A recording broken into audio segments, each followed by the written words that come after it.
घड़ी से ये तस्वीरें इस वक्त आप देख रहे हैं। रोशनी से जगमगाई हुई अयोध्या, रोशनी से नहाई हुई अयोध्या, रोशनी से सराबोर अयोध्या। शब्द कम पड़ जाते हैं व्याख्या करने में, बताने में, लेकिन आप देखिए राम की पेड़ी पर आलोक का, आपको मेरी आवाज मिल रही है? बिल्कुल। आलोक का आपका व्यक्तिगत अनुभव, क्योंकि जाहिर तौर पर आपने बताया था कि आप पहली बार जिस तरीके से इस पल के साक्षी बन रहे हैं, कैसे पाते हैं आप कि ये पूरा नजारा, ये दृश्य कैसे आपको एक भक्त के तौर पर, एक पत्रकार के तौर पर जोड़ते हुए दिखते हैं? बिल्कुल अनुपम, अगर हम बताएं कि वाकई में एक पत्रकार के तौर पर भी एक अद्वितीय अनुभव है और एक भक्त के तौर पर तो अतुलनीय अनुभव है। आप समझिए कि प्रभु श्री राम हमारे राष्ट्र की चेतना है, हमारे राष्ट्र का आधार है, और जब हम एक भक्त के तौर पर यह बात देखते हैं तो मन ऊर्जा से भर जाता है।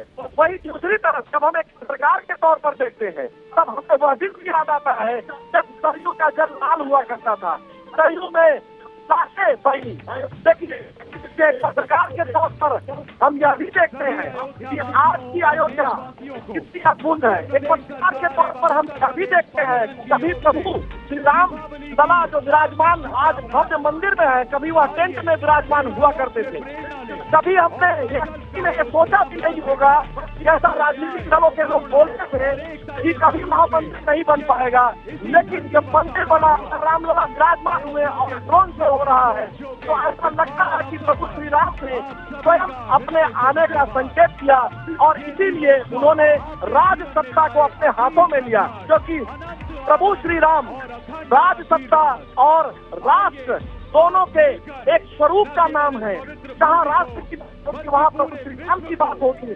बिना राम, कृष्ण और शिव के कभी भारत की कल्पना नहीं की जा सकती। जो लोग लोहिया को मानते हैं उन्होंने भी राम, कृष्ण और शिव नामक पुस्तक में यह बात की है कि कभी भी बिना राम के, बिना कृष्ण के, बिना शिव के किसी भी स्वरूप में भारत का राष्ट्र के रूप में उदय नहीं हो सकता। और वाकई में प्रभु श्री राम के इस भव्य, दिव्य, अनुपम, अलौकिक जो दृश्य है उससे एक बात साफ हो जाती है कि भारत राष्ट्र का उदय निश्चित है, क्योंकि प्रभु श्री राम का अब निरंतर आशीर्वाद प्राप्त हो रहा है, बाबा विश्वनाथ का निरंतर आशीर्वाद प्राप्त हो रहा है, मथुरा से प्रभु श्री कृष्ण का निरंतर आशीर्वाद प्राप्त हो रहा है, और इसीलिए अब भारत का उदय, भारत राष्ट्र का वैश्विक स्तर पर स्थापना होना बात तस्दीक कर रहा है। और अब देखिए कौन सा समाप्त हो गया है। मंच पर सतीश शर्मा जो राज्य मंत्री है अभी मौजूद है, मुख्यमंत्री योगी आदित्यनाथ के साथ तमाम संतगण मौजूद है। आलोक, लेकिन सबसे बड़ी बात यहाँ पर यह कि अयोध्या में चाहे प्रशासनिक अधिकारी हो, अनुपम मैं आपको कहना चाहूंगा जी, बुक ऑफ वर्ल्ड रिकॉर्ड वह मुख्यमंत्री योगी आदित्यनाथ को सौंपने की तैयारी है। उत्तर प्रदेश। अब देखिए जो Guinness book of world record के जो चेयरमैन हैं वो जो है जो इंडिया को देखते हैं, माफ कीजिएगा मैं उनका नाम भूल रहा हूँ, ये वह इस समय मंच पर है और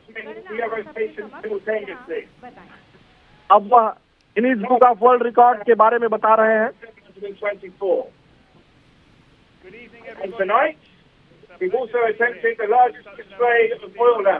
वह कह रहे हैं कि सबसे अधिक दिया जलाने का रिकॉर्ड बन चुका है। Tonight, it gives me great pleasure to officially announce that both titles have been broken and this display is officially amazing. Yesterday, 2,128 gear rotations were counted simultaneously. And today, 26,17,215 26,17,000 दियो का नया रिकॉर्ड बन गया है। ये हम अपने दर्शकों को अब बता सकते हैं। Tonight, it gives me great pleasure to officially announce that both titles have been broken and this display is officially amazing. Yesterday, 2,128 deer rotations were counted simultaneously. and today 26,17,215 oil lamps. So congratulations, you are officially amazing. Please. बहुत बहुत धन्यवाद sir. और एक बार हमने फिर से विश्व कीर्तिमान स्थापित किया है।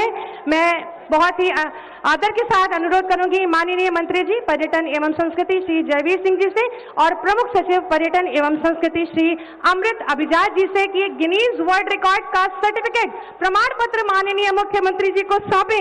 एक बार हमने सबने मिलकर ये रिकॉर्ड बनाया है। फिर से 26,17,215 दीपक एक साथ जगमगाए हैं। जय श्री राम। और 2128 साधकों ने, अर्चकों ने और हमारे जितने प्रकांड वेदाचार्य हैं उन्होंने मिलकर एक साथ सरयू की आरती की है। ये एक और वर्ल्ड रिकॉर्ड है। आप सबको बहुत बहुत बधाई और शुभकामनाएं। ये नवम भव्य दीपोत्सव माननीय